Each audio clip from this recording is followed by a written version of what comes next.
오늘은 예수 그리스도는 평화의 왕이라는 제목으로 말씀을 드리겠습니다.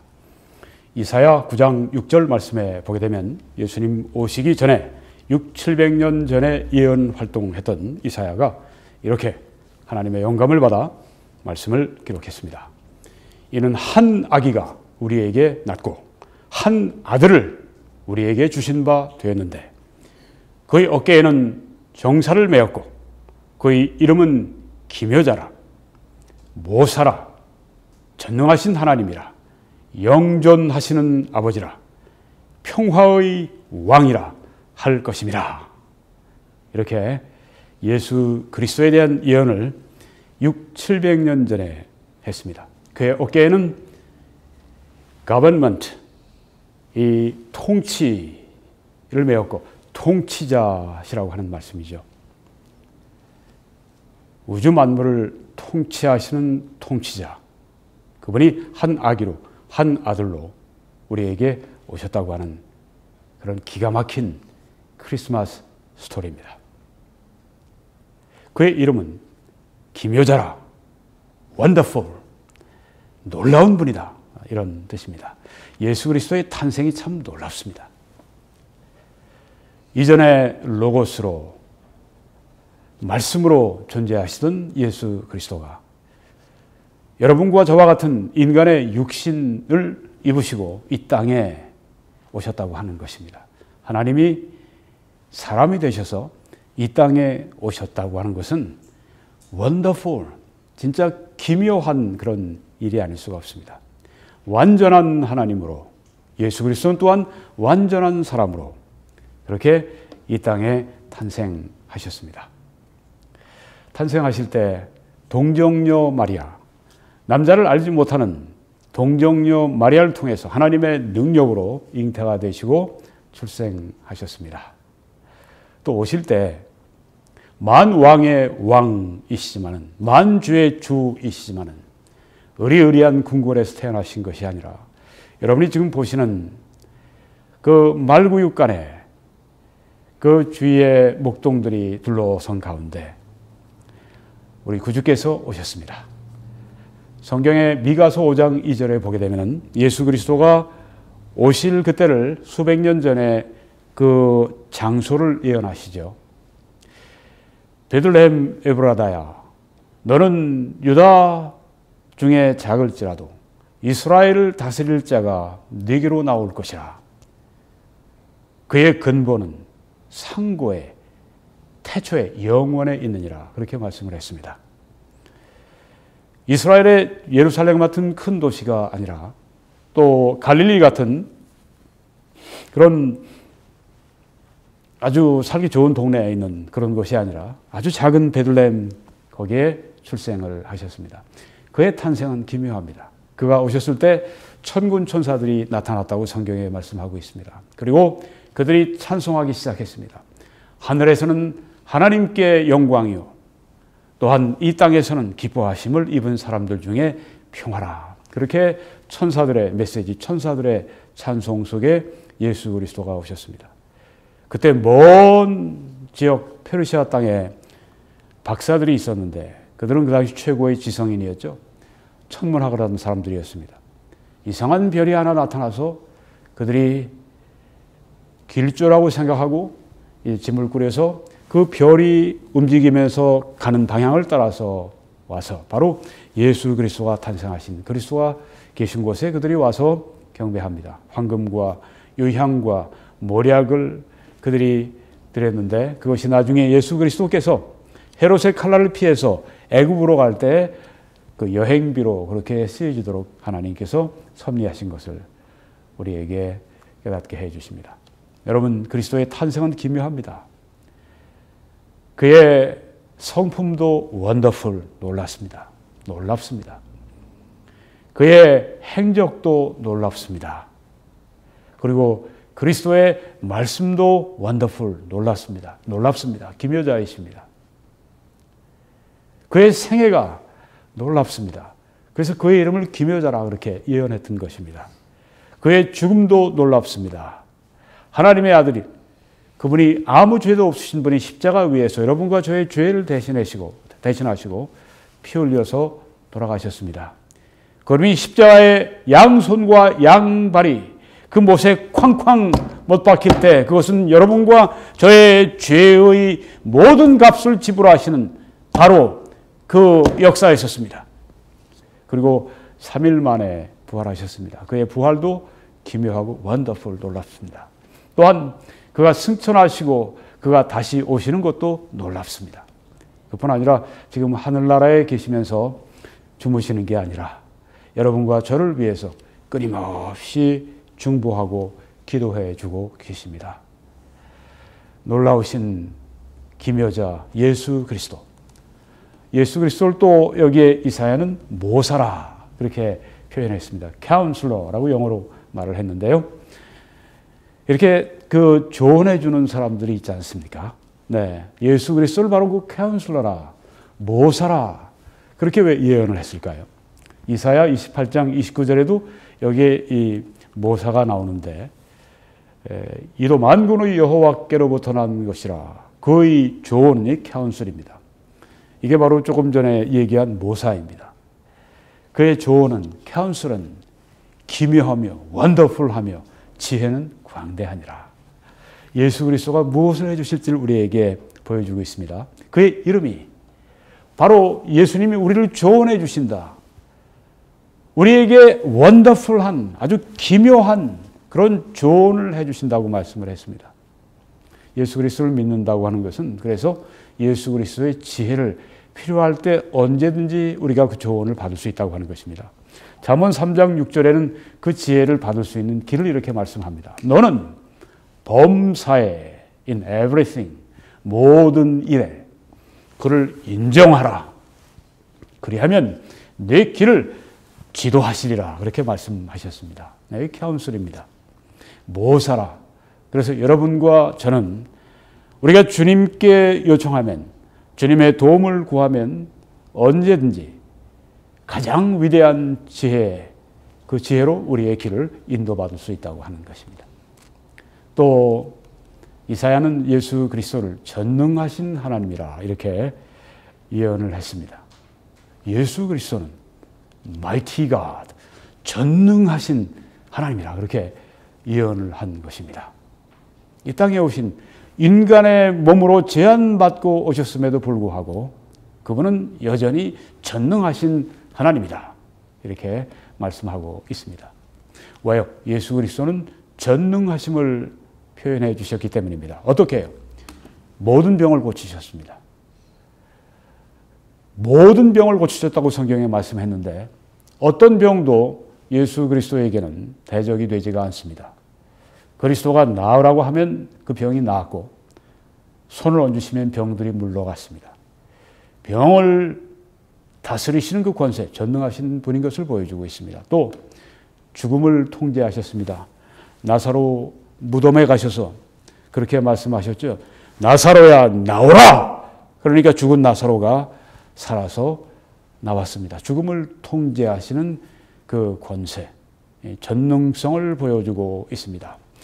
또 예수님이 갈릴리 호수에서 바람과 파도 때문에 다 빠져 죽어가는, 지금 여기 여러분이 보시는 그 그림에 나와 있습니다. 이게 유명한 그 렘브란트라고 하는 거장이 그린 그림입니다.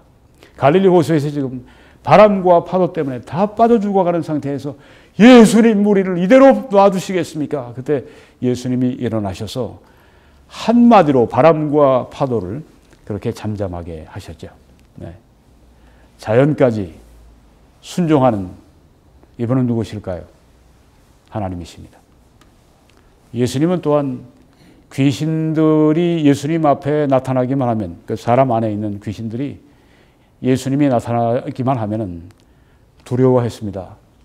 무적행에 우리를 그렇게 보내지 마십시오 하고 악령들이, 귀신들이 막 소리 지르고 그렇게 했었습니다.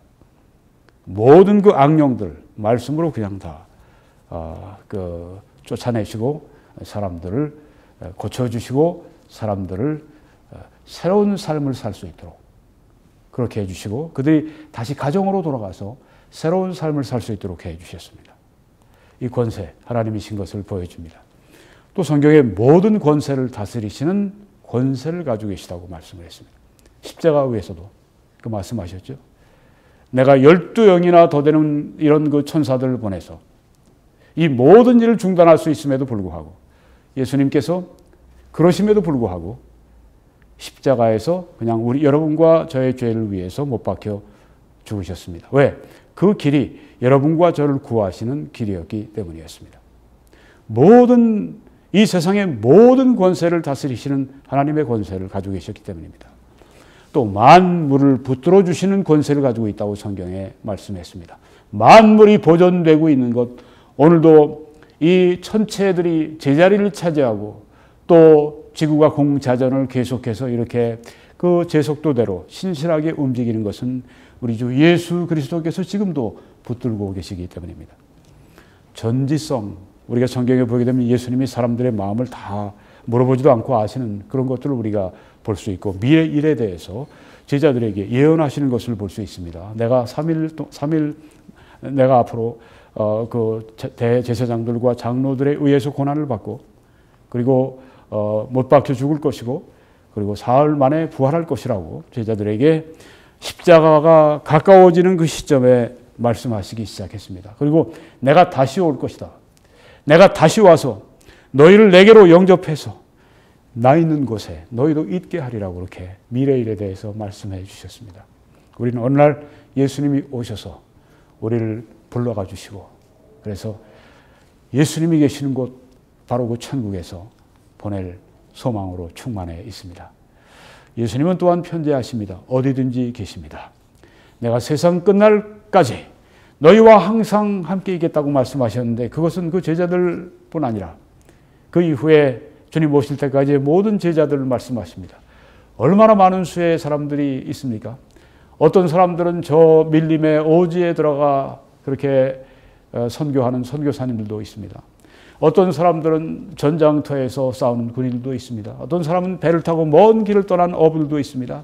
그런데 동시에 그 모든 사람들에게 내가 너희들과 함께 있겠다. 그런데 그 약속은 특별히 이 그리스도의 지상명령, 이 복음을 가지고 땅 끝까지 가서 복음을 전하고 세례와 침례를 베풀고 또 그렇게 해서 이 성경에 있는 모든 것을 가르쳐 지키게 하는 그 사람들에게 특별히 그 약속이 주어져 있습니다.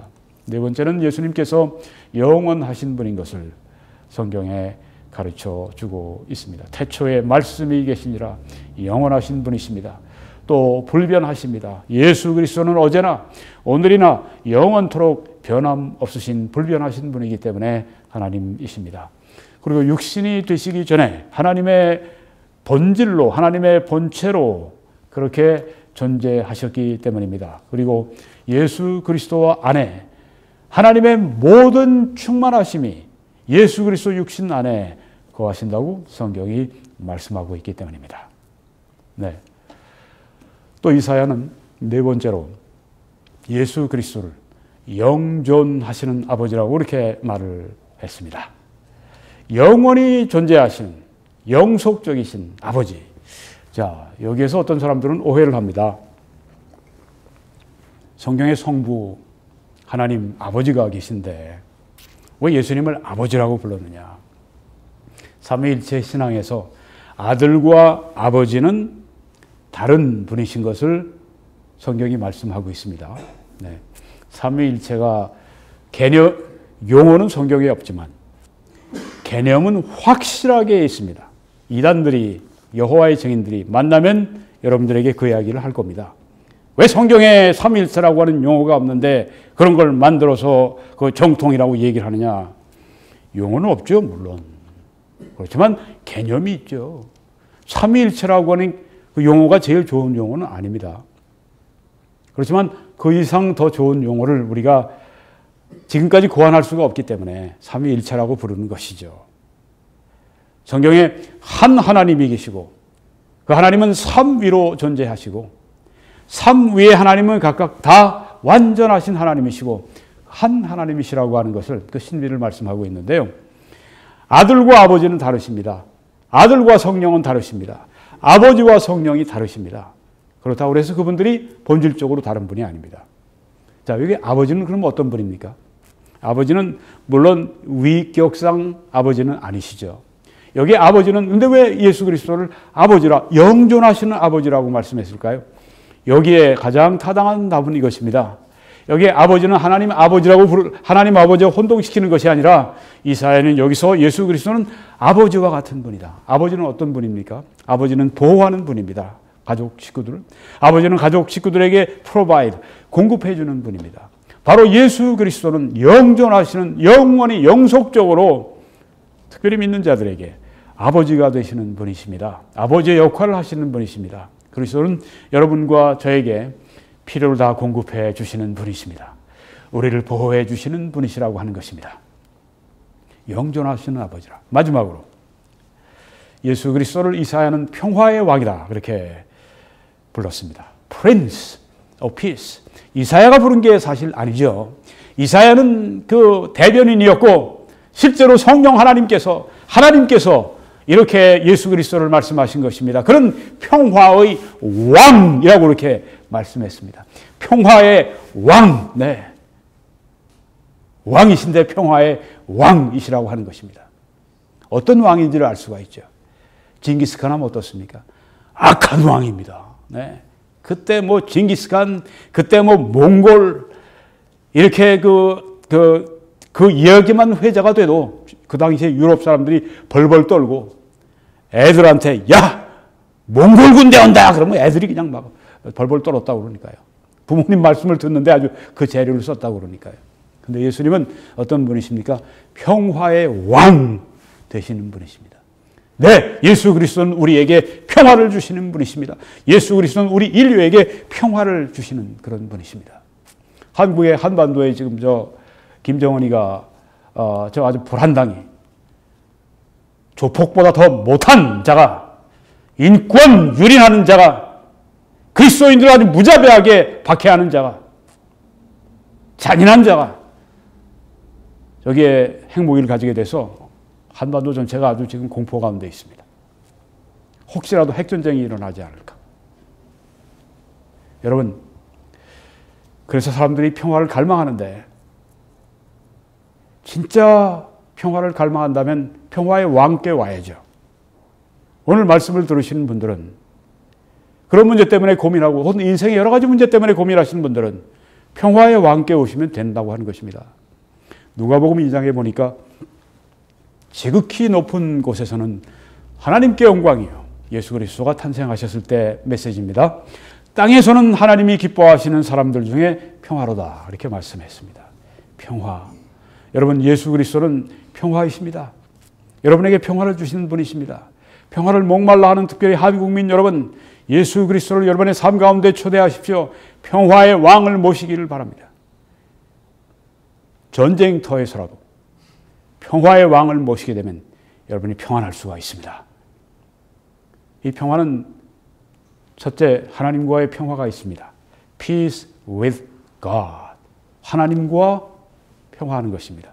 하나님과의 불화, 하나님과의 원수 맺음이 깨지고 하나님과 평화해지는 것입니다. 아니, 난 하나님과 원수 맺은 적이 없는데 사람들은 죄악 가운데 태어나서 죄를 무엇보다 싫어하시는 하나님과 원수 관계에 있습니다. 그들은 죄악 가운데 태어나서 하나님의 법을 깨뜨리면서 매일매일 깨뜨리면서 하나님의 진도를 쌓아가면서 살고 있습니다. 하나님은 그렇지만 그들을 벌하시는 것보다 사하시기를 원하시기 때문에 여기에 우리가 사진에 보는 것처럼 예수 그리스도가 십자가에 못 박히게 하셨습니다. 하나님은 우리가 하나님과 평화하기를 원하십니다. Peace with God. 하나님과 평화하기 위해서 로마서 5장 1절에 보니까 우리가 믿음으로 의롭다 하심을 받았으니 우리 주 예수 그리스도로 말미암아 하나님과 평화를 누리게 되었느니라. 이렇게 말씀을 했습니다. 하나님과의 평화. 이 하나님과의 평화를 목말라 하는 분들, 여러분들이 하실 일은 딱 한 가지 있습니다. 그게 뭡니까? 믿음을 가지시는 것입니다. 예수 그리스도를 믿을 때 어떤 일이 벌어지는가? 상상할 수 없이 좋은 일이 벌어집니다. 예수 그리스도가 십자가 위에서 나의 죄의 모든 값을 다 치르셨는데 그 모든 예수 그리스도의 공로가 믿는 사람에게 그대로 전가가 되는 것입니다. 아니 어떻게 해요? 왜냐하면 하나님이 그렇게 말씀하셨기 때문에, 하나님이 그렇게 정하셨기 때문에, 하나님이 그렇게 작정하셨기 때문에, 그리고 하나님은 약속하신 대로 말씀하신 대로 하시는 분이기 때문에, 하나님은 거짓말하지 않고 시건하지 않으시는 분이기 때문에 말씀하신 것처럼 주 예수를 믿으라. 그리하면 너 구원을 받으리라고 말씀하셨습니다. 오늘 예수 그리스도를 믿음으로 영접하십시오. 믿는 거 어떻게 믿음이 뭔지 아시죠? 믿으면 됩니다. 여러분 뱅크를 믿습니다. 은행을 믿습니다. 그래서 거기 돈을 여러분이 저축합니다. 그리고 필요할 때는 가서 뱅크에 해서 돈을 꺼냈습니다. 그리고 계속 거기서 이자도 쌓이고 그렇게 될 걸 믿습니다. 여러분 그보다 뱅크보다 은행보다 더 믿을 수 있는 게 이것입니다. 하나님 말씀입니다. 이 하나님 말씀 가운데 이렇게 말씀을 했습니다. 우리가 그 은혜를 인하여 믿음으로 말미암아 구원받는다고 했습니다. 예수 그리스도가 십자가에 못 박혀 피 흘려 죽으신 것, 그가 날 위해서 십자가에 피를 뚝뚝 흘리신 것, 그가 피를 흘리실 때 반만 흘리신 게 아니라 그의 이 손바닥에서, 그리고 양손바닥에서, 그의 이 양발에서, 그의 머리에서, 가시면류관에서, 찔리신 옆구리의 그 창의 그 상처에서 내려오는 그 흘러나온 그 모든 흘러진 피가 바로 여러분과 나의 죄를 위한 대가고, 하나님 앞에 저주를 받으시고 하나님 앞에 심판받으시고 여러분과 나의 모든 죄를 하나도 남김없이 99.9%에서 끝내신 게 아니라 100%다 십자가에서 하나님의 저주를 다 받으시고 대신 죽으셨습니다. 그래서 성경은 우리들에게 복음을 주신 것입니다. 오늘 예수 그리스도를 믿으십시오. 아니 그것뿐입니까? 할 게 또 뭐가 있겠습니까? 당신이 할 일 있으면 해보세요. 아무것도 할 일이 없습니다. 율법으로 말미암아 의롭다함 받을 수 없다고 했으니까, 구원받을 수 없다고 했으니까, 나의 도덕과 철학과 나의 선행과 나의 교회 나오는 그 자체, 교회 뭐 직분 받고 교회 뭐 헌금하고 이 모든 것도 다 내가 구원받는 데는 미흡한 것입니다. 오직 예수 그리스도의 피, 예수 그리스도의 생명, 예수 그리스도의 죽음의 공로 외에는 하나님이 요구하시는 것이 없습니다. 그래서 믿기만 하시면 됩니다. 이보다 더 좋은 딜이 어디 있습니까? 내가 믿기만 하면 구원받고, 믿기만 하면 의롭다함 받고, 믿기만 하면 예수 그리스도 믿는 순간에 이 세상에서 가장 놀라운 선택, 가장 지혜로운 선택, 가장 큰 복을 받는 그때인데 왜 미루시겠습니까? 오늘 이 시간 예수님을 당신의 구주로 영접하십시오. 어떻게 해요? 입으로 하십시오. 입으로 시인하십시오. 마음으로 믿으십시오. 예수님은 나의 구주이십니다. 예수님이 나의 마음속에 들어오십시오. 이렇게 하십시오. 하나님은 그 약속을 지키십니다. 이사야 53장에 보니까 그가 찔림은, 예수님이 찔리신 것은 우리의 허물 때문이요, 그가 상하신 것은 우리의 죄악 때문이라. 내 죄 때문에 예수님이 상하신 겁니다. 내 허물 때문에 예수님이 찔리신 겁니다. 그가 징계를 받음으로 우리는 평화를 누렸다고 했습니다. 여기 평화가 나오지 않습니까? 어떻게 평화를 우리에게 주셨는가? 평화의 왕이 어떻게 주셨는가? 그의 생명을 내놓으시고 평화를 우리가 누릴 수 있도록 하신 것입니다. 이 귀한 평화, 하나님과의 평화, 이 평화는 예수 그리스도가 징계를 받으시고, 예수 그리스도가 찔리시고, 예수 그리스도가 채찍에 맞으시고, 예수 그리스도가 바로 모욕을 받으시고 십자가 위에서 처형되심으로 말미암아 하나님과의 평화를 위한 그리스도가 화목제물이 되셨습니다. 더 이상 하나님이 요구하시는 게 없습니다. 그러면 족합니다. 아니 하나님의 아들, 본질상 하나님이신 바로 예수 그리스도가 피를 흘리시고 우리의 죄를 위해 대신해 주셨는데 하나님이 뭘 더 요구하실 게 있습니까? 아무것도 없습니다. 그가 십자가에 못 박히심으로 말미암아 우리의 모든 죄의 모든 죄가, 그 무서운 죄가, 그 검붉은 죄가 다 사함받았습니다. 그래서 오늘 우리가 믿을 때, 화목제물 되신 예수 그리스도를 우리가 믿을 때 우리는 하나님과 평화를 누릴 수 있게 되었습니다. Peace with God. 하나님과 평화를 누리십시오. 죄로 말미암아 하나님과 원수되고, 죄로 말미암아 멸망하고, 죄로 말미암아 하나님과 영원히 생이별하고, 죄로 말미암아 그 무서운 펄펄 끓는 지옥에 들어가지 말고 예수 그리스도를 믿음으로 말미암아 하나님과 평화하십시오. 지금 기회가 있을 때 하십시오. 나중에 늦을 수 있습니다. 지금 기회가 있을 때 하나님과 평화하십시오. 예수 그리스도를 통해서 그렇게 하십시오. 그가 채찍에 맞음으로 우리는 나음을 받았다고 그렇게 말씀했습니다. 평화의 왕 예수, 그분은 십자가에서 우리를 위해 평화를 쌓아주신 것입니다. 우리는 다 양 같아서 그릇 행하여 각기 제 길로 갔거늘 여호와께서는 우리 모두의 죄악을 그에게 담당시키셨다고 했습니다.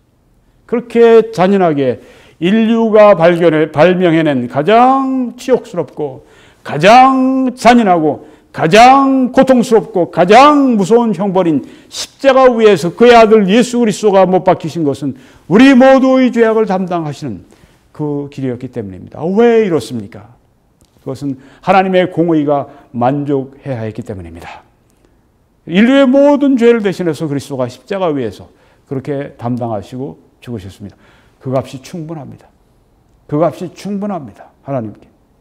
하나님은 그래서 믿는 사람들에게 그들의 죄를 처벌할 아무런 이유와 근거가 없어지셨습니다. 왜요? 그리스도께 그들의 모든 죄악을 다 담당해서 처분하셨기 때문입니다. 믿음으로 그리스도를 영접하시고 하나님의 자녀가 오늘 되시기 바랍니다.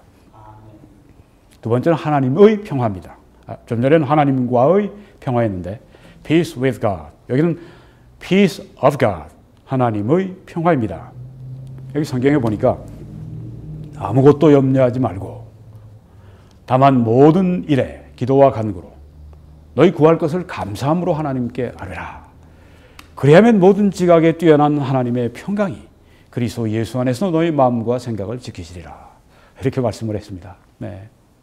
자, 아까는 믿음이었는데 여기 보니까 기도와 간구가 나오네요. 하나님의 평화를 받기 위해서 우리에게 주어지는 그 조건이 무엇인가? 기도와 간구, 하나님께 아뢰라고 하는 것입니다.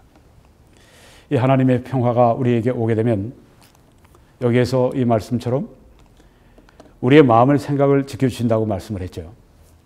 많은 그리스도인들이 예수 믿고 기쁘다고 하는데 실제로 보면 평안하지가 못합니다. 여러 가지만 문제로 말미암아서 불안하고 평안하지 못하고 염려하고 여기 그래서 우리들에게 아무것도 염려하지 말라고 말씀하셨는데 우리가 모든 게 제한되어 있지 않습니까? 우리의 지능도 제한되어 있고 우리의 지혜도 제한되어 있고 우리의 재정, 돈도 제한이 되어 있고 건강도 제한이 되어 있고 뭐 모든 게 우린 제한 속에 살아가기 때문에 그 제한을 넘어서는 일을 우리가 당하게 될 때는 염려할 수밖에 없습니다. 이거 어떻게 하나? 그때 아무것도 우리가 염려하지 않고 해야 할 일은 하나님께 아뢰는 일입니다. 성경의 다른 곳에 보면 하나님 얼굴을 찾는다. 그렇게 말했습니다. 기도는 하나님의 얼굴을 찾는다. 하나님 면전에 나가는 거죠. 하나님 앞에 나가는 것입니다. 하나님의 평강을 받는 길은 아뢰는 길입니다. 여러분, 하나님의 평강을 얻기 위해 기도에 힘쓰고 계십니까? 하나님의 평강을 받는 장소가 있습니까? 여러분에게는 하나님의 평강을 받는 그 시간이 있으십니까? 여러분이 가지고 있는 모든 염려 뭐 그냥 밀어버릴 수 있습니다. 그렇지만 그 염려가 어디 가는 것은 아닙니다. 이 문제를 해결할 수 있는 길이 어디 있습니까? 사람과 얘기해봤자 어떤 한계가 있습니다. 그분도 어떤 단체도 한계가 있습니다. 네. 우리 국가 같은 일 지금 대한민국 같아서는 또 그것도 우리가 아무리 누구와 얘기해도 뭐 백악관에 해결해 줄 것도 아니고 네. 그 불안한 것입니다. 어떻게 할 것입니까? 전지전능하신 하나님 앞에 나가서 아뢰는 것 외에 다른 길이 어디 있겠습니까? 무제한 하나님 앞에 나가서 우리가 간구하는 것 외에 전능하신 분 앞에 나가는 것 외에 어디 길이 있겠습니까? 하나님 앞에 우리의 마음에 있는 바를 다 아뢰잖아요. 그러면 참 놀라운 게 하나님이 염려를 이 평안으로 바꿔주십니다.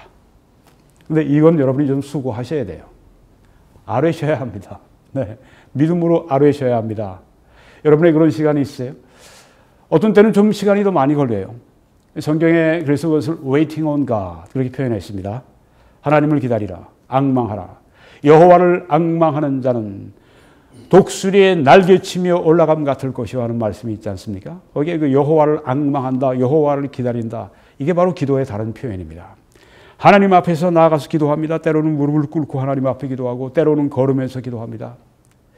저는 저희 그 콘도미니엄 그 앞부분에 들어오는데 현관이 있습니다.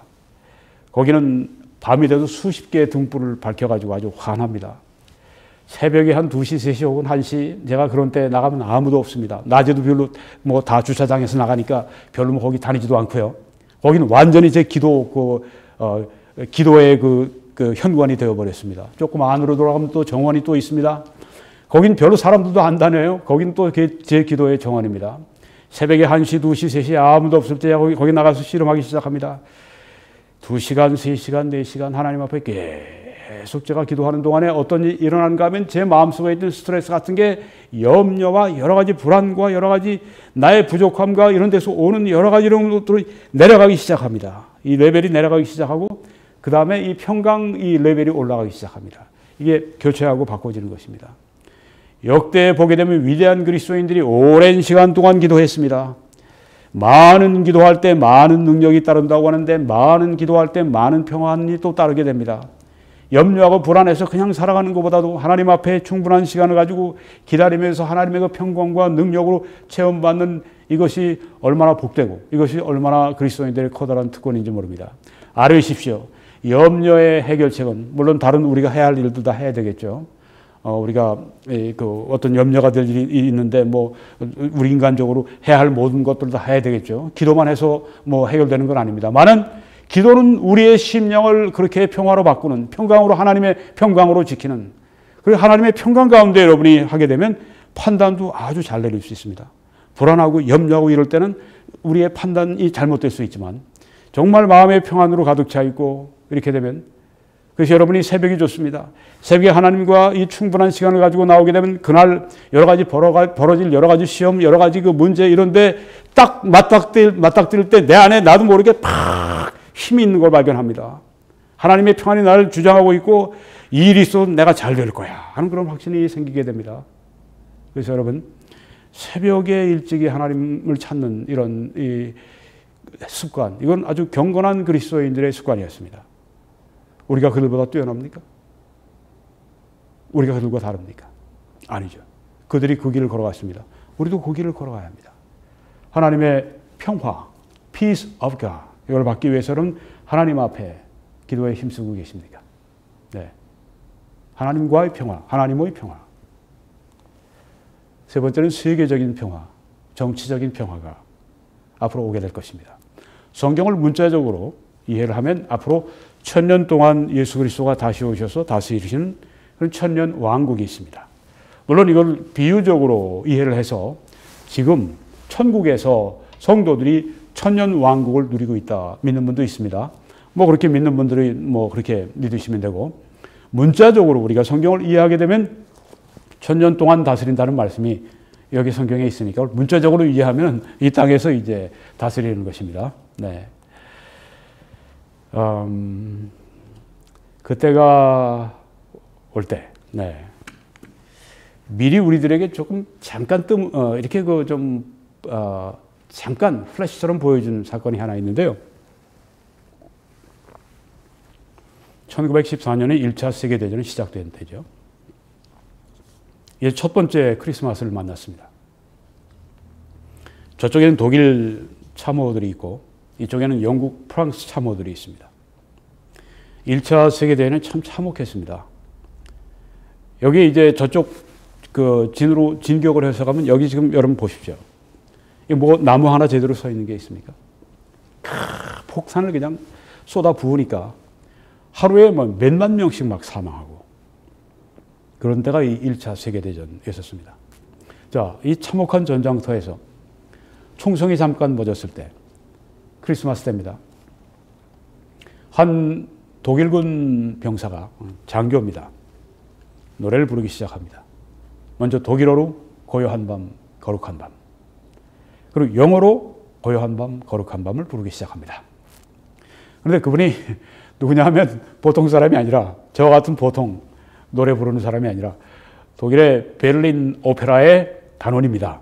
얼마나 노래를 잘 불렀겠어요? 네. 그래서 이 낭낭한 목소리로 이 전장터에서 이 표에서 그 목소리가 쫙 올라갑니다. 총을 쏘던 사람들이 총을 이제 멈추고 듣고 있습니다. 저쪽 영국 진영에서 따라 부르기 시작합니다.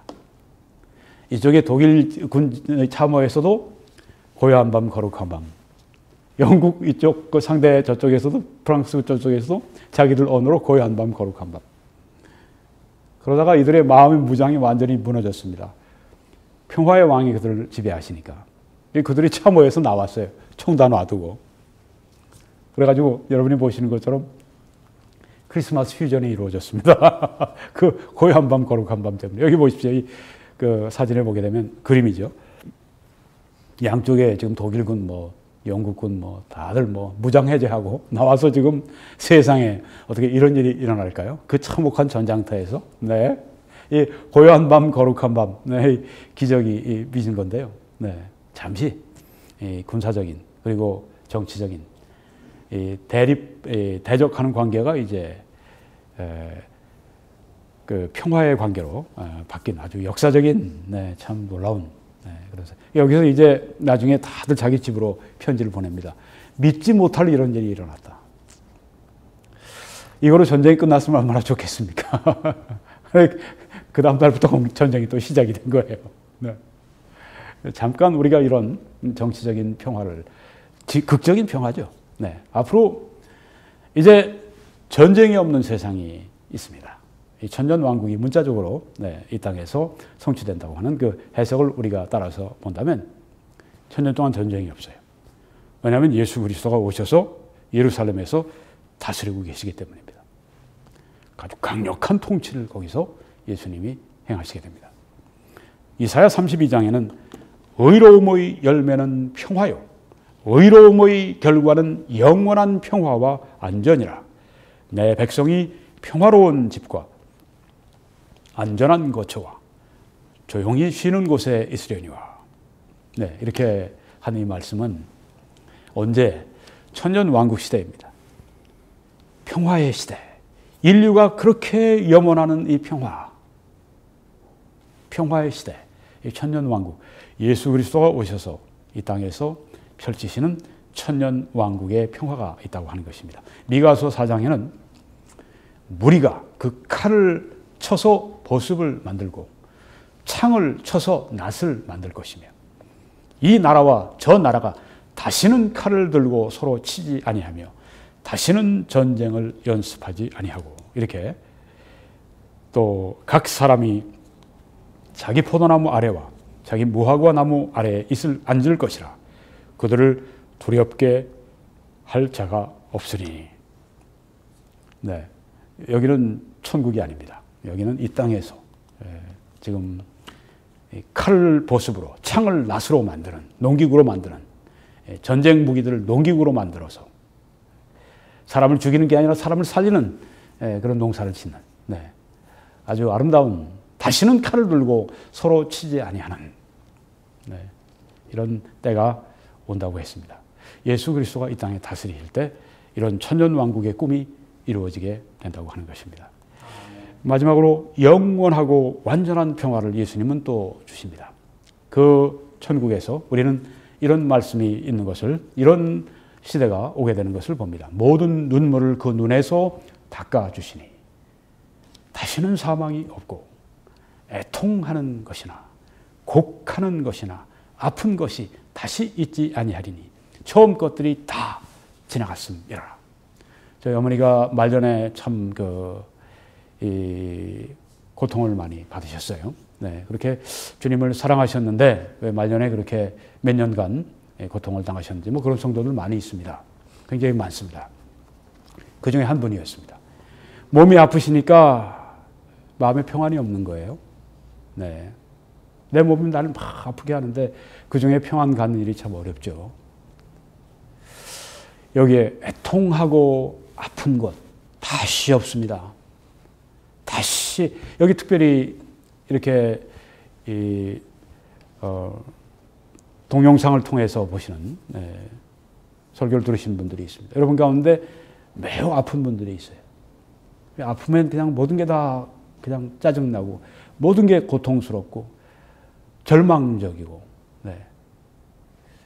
그런데 성도 여러분, 그 시험을 이기시고 순례의 여정을 계속하시고 그렇지만 우리가 함께 이제 가게 될 천국 본향에는 아픈 것이 없습니다.